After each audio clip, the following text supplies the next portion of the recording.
Inside the mind of an ISIS killer, Benjamin Hall just returned from Iraq, where he met with several Islamic State fighters face to face, and their rationale and answers are stunning. Benjamin's back in London now with more on these extraordinary interviews. And what did you learn, Ben? Bill, it is so hard in general to get information out of ISIS. There are very few informants in that group, and so the facility we visited was a real goldmine of information. But more than that, it was just terrifying to look in the eyes of these ISIS fighters, listen to them talking about how they had killed hundreds, including women and children. Behind each one of these doors is an ISIS prisoner guilty of killing many people. Some of them show remorse, others feel no guilt at all. Abu Omar, 25, started as a guard at a checkpoint in Mosul, arresting women who weren't veiled, but quickly moved up the ranks to making and setting bombs. He calmly told us about one of his many deadly attacks. I picked up the car with the bomb and parked it near a busy cafe, close to some traffic police.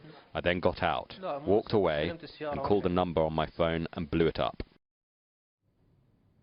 Now, he said that he heard the screams that bomb created afterwards and that the devastation left by it. He was there, he saw it, but he said he had a license to kill.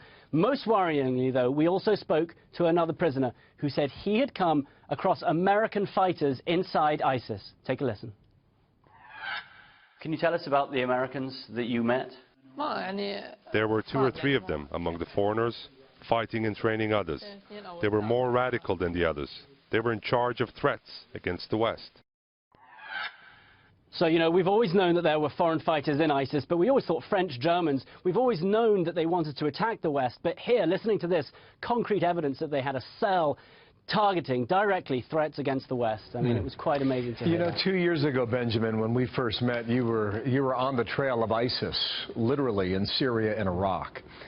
When you met these killers in jail in Iraq today, have they changed or progressed, or is there much difference between your discussions now and what you found and discovered 2 years ago?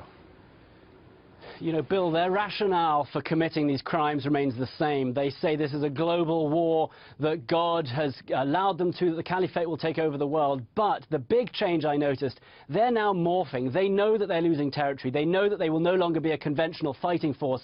And so they're preparing to become an insurgency. And a lot of the people we spoke to come from sleeper cells inside Baghdad, who are preparing to launch attacks. And that is what's going to happen. So whereas 2 years ago I saw them launching attacks, taking territory, now they're looking ahead. How do they survive once they've been defeated on the battlefield? And that is a big shift that we're seeing. Was there any moral clarity in this? Was there any sense of remorse from any of those you spoke with?